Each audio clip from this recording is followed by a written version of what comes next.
que son más del 51% del país que está en situación de inseguridad alimentaria o 17 millones de 17 peruanos. millones de peruanos que, en resumen, están comiendo muy mal. Vamos a cambiar de tema, vamos a hablar de un asunto muy, muy delicado. Está Jessica Huamán, que es vocera de la Plataforma por la Seguridad Alimentaria del Perú. Jessica, bienvenida. Muchas gracias por la invitación, Nicolás. Y sí, vamos a hablar de un tema también importante y es el incremento del hambre en nuestro país. Las cifras son preocupantes, ¿no? ¿Cuál es el origen, en primer lugar, de estas cifras?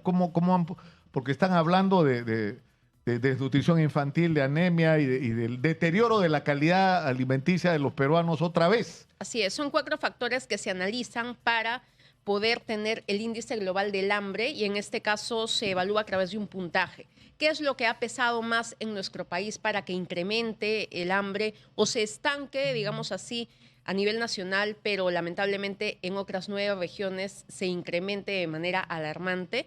Ha pesado el incremento de la desnutrición crónica infantil, que lamentablemente vemos que está presente en varias regiones del país todavía. Ha pesado lo ligado al déficit calórico, es decir, la población no está siendo capaz de cubrir su alimentación mínima para poder tener una alimentación saludable. Entonces, han habido varios factores que han influido en este desarrollo. ¿Y cuáles son los resultados en números?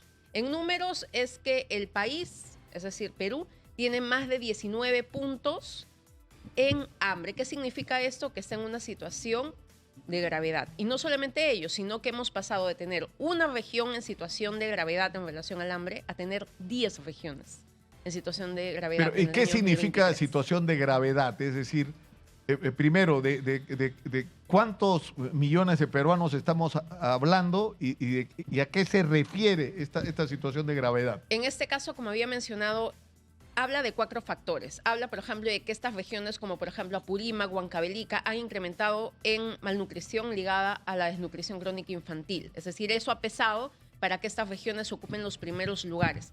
También ha pesado el tema del déficit calórico y si hablamos de cifras, en específico millones de peruanos, eso lo contrastamos con los resultados que Naciones Unidas nos mostró, que son más del 51% del país que está en situación de inseguridad alimentaria o 17 millones de peruanos. 17 millones de peruanos que, en resumen, están comiendo muy mal. Sí, o sea, por debajo o están en el límite, en el riesgo de... ¿no? Están en inseguridad alimentaria o grave o moderada. ¿Qué significa eso? Que están comiendo mal, están comiendo menos o simplemente están dejando de 1 o más días de comer. Y eso por un lado, pero por otro lado también se habla de 11.5 millones de peruanos que no logran tener una alimentación saludable. ¿Qué quiere decir eso? Que no tiene 15 soles diarios para poder alimentarse de manera correcta. Y eso también es sumamente preocupante porque es 1/3 del país que está en esta situación, según datos de Naciones Unidas que se contrastan totalmente con lo del índice global del hambre. Los números en algunas regiones huancavéricas son tremendos, ¿no? Que 50% de los niños menores de 5 con desnutrición infantil, 26% creo que 26%, sí. No, 50% anemia, ¿no es cierto? Sí. Y 26% desnutrición infantil. ¿Qué ves? En el caso de la anemia es un problema mucho más grave en varias regiones. Sabemos que en Puno es la región que lidera en materia de anemia. Tiene a 7 niños de cada 10 con anemia. Pero hay otras regiones, como lo mencionas, que tienen hasta el 50%. Y en el caso, por ejemplo, de Apurímac, que es la región de la cual... la región de la presidenta. Así es, en la cual ha nacido la presidenta, ocupa el primer lugar de las regiones con índice global del hambre. Y esto es sumamente preocupante porque es una región que, además de el hambre, se ve también la desnutrición crónica presente en esa región. Ocupa dentro de los 5 primeros lugares. Claro, pero, pero lo que preocupa, Jessica, es que yo creo que no terminamos de entendernos. Cuando ustedes, los especialistas, los analistas, las personas involucradas en resolver estos problemas, ponen sobre la mesa cifras, es para que estas cifras sirvan de insumos para reconocer una realidad y transformarla. Pero resulta que hablamos 6 meses, 1 año después y las cosas no están igual, están peor. Están peor. Y eso quiere decir que no se está haciendo lo que tendría que hacerse para enfrentar esta situación. Sí, esto es lamentable, sobre todo porque las causas en las que se mencionan que están influyendo para el desarrollo del hambre están, por ejemplo, todo lo que significa la crisis política en nuestro país. Está influyendo en el desarrollo del hambre. habla también de la inflación alimentaria, que sabemos, los precios se han incrementado, hablan del cambio climático, lo que está pasando con las sequías, por ejemplo, en el norte, van y que influyen también influir totalmente, y el déficit hídrico que se está teniendo en diferentes regiones. Pero además también habla de algo muy importante, y es la inseguridad ciudadana. Pone como ejemplo Haití, por ejemplo, que es un país de Latinoamérica que tiene más del 80% de su población en situación de inseguridad alimentaria, y menciona que una de las causas podría ser la inseguridad ciudadana. Publican un informe sobre la situación del Perú y el resultado es tremendo, tremendo, y porque además está detallado por regiones. Y lo que nos están diciendo es que el porcentaje de niños con anemia infantil es cada vez más alto, el porcentaje de desnutrición infantil es cada vez más alto, y las personas que no se están alimentando adecuadamente en el Perú son cada vez más. Ahora, esto tú dices tiene una serie de variables, ¿no es cierto, Origen?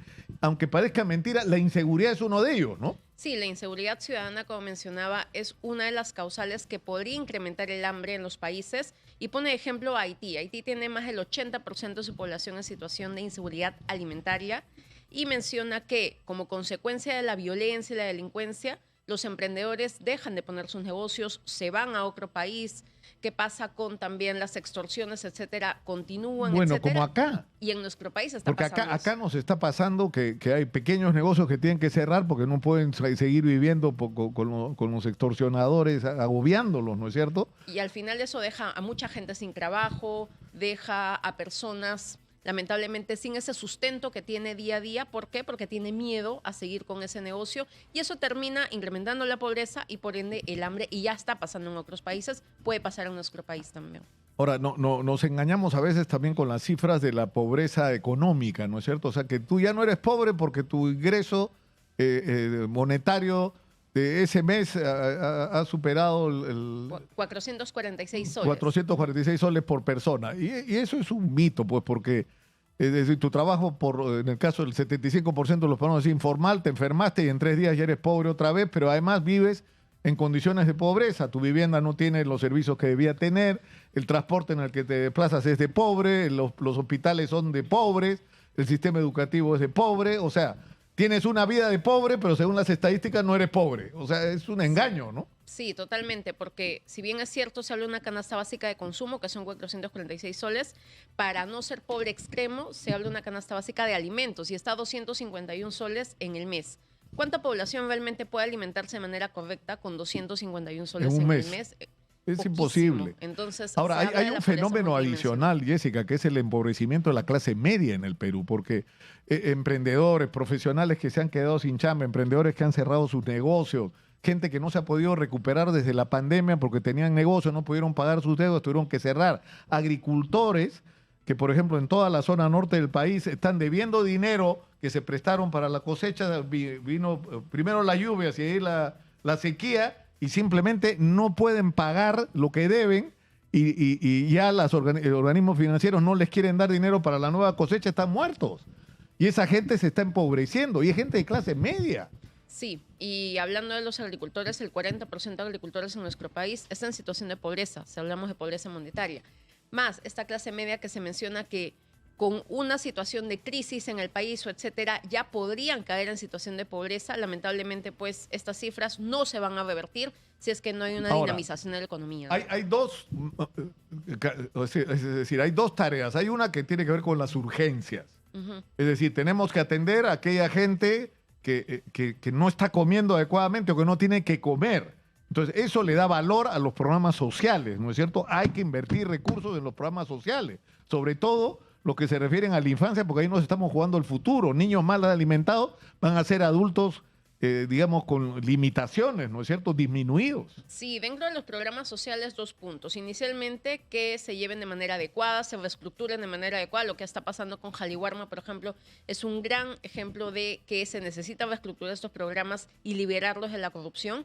Y por otro lado también, qué tan importante es que en estos programas incluyan alimentos frescos de los agricultores o productores locales. Que eso creas un círculo virtuoso, como dicen. Le das de comer a la gente comida saludable y estás resolviendo el problema porque los agricultores están vendiendo directamente sus productos de manera cercana, además. Dinamiza la economía y alimenta de manera saludable a la población con los alimentos de la zona. Ahora, pero lo otro, que es un asunto trascendente, es que nunca hay que perder de vista bueno, antes de seguir, ¿no? Es una vergüenza que en el presupuesto del año pasado y en el presupuesto de este año le reduzcan los fondos a las ollas comunes, cuando las ollas comunes son los que le están salvando la vida a los peruanos en la situación de más extrema pobreza, los que no tienen para comer.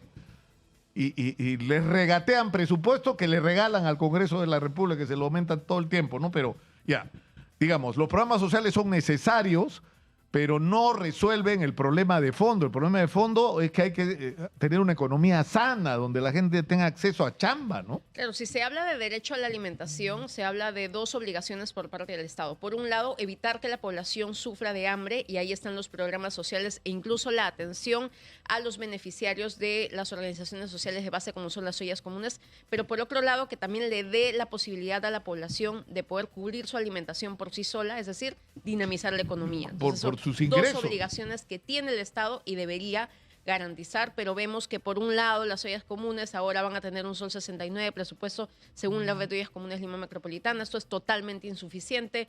Por otro lado, la economía no se está dinamizando, se normaliza la informalidad, entonces no se está dando realmente una respuesta para garantizar el derecho a la alimentación en nuestro país. Sí, por supuesto. Y ahí es donde adquiere sentido hablar de por qué es tan importante la zona económica especial de Chancay, que de arranque los primeros años va a generar 250.000 empleos, o retomar la discusión sobre cómo hacemos para promover la agricultura de exportación, que fácilmente puede generar en menos de 10 años 1 millón de empleos, o cómo hacemos para convertir el turismo en una máquina de producir recursos y empleo, porque es un gran generador de empleo el turismo y no estamos haciendo los esfuerzos. Es decir, cómo hay tantas cosas, Jessica, que tienen que ver con asuntos de fondo en la economía, pero que tienen que ser mirados como no solo cómo alguna gente va a ganar mucho dinero, sino cómo se va a dinamizar la economía y darle empleo a millones de peruanos, que es lo que nos hace falta, ¿no? Claro, La gente no quiere, termino con esto, discúlpame, sí. La gente no quiere que le regalen la comida.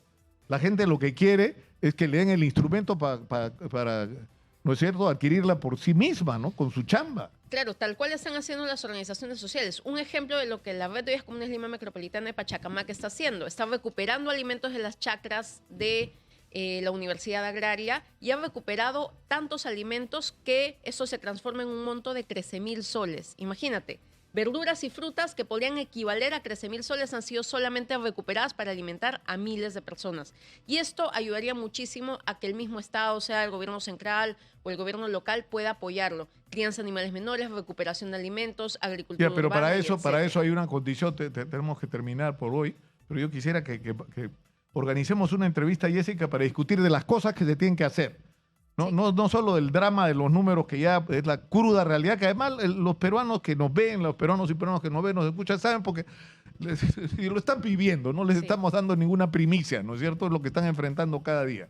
Pero yo creo que es importante la respuesta. Si tú has puesto el dedo en la llaga, porque mientras el manejo, por ejemplo, de los programas sociales esté en manos de políticos y no de profesionales calificados y puestos ahí por meritocracia, y que además no sean fusibles, que cambian las autoridades, cambian los ministerios, cambian a toda la gente y no hay continuidad. Lo que necesitamos son profesionales, porque si tú no tienes a políticos, entonces ya no es un negocio, pues. Ya se convierte en un trabajo profesional de gente calificada. De todo eso tenemos que hablar, Jessica. Sí, claro. Muchas gracias. Muchas gracias a ti por estar acá y por la chamba que están haciendo, ¿no?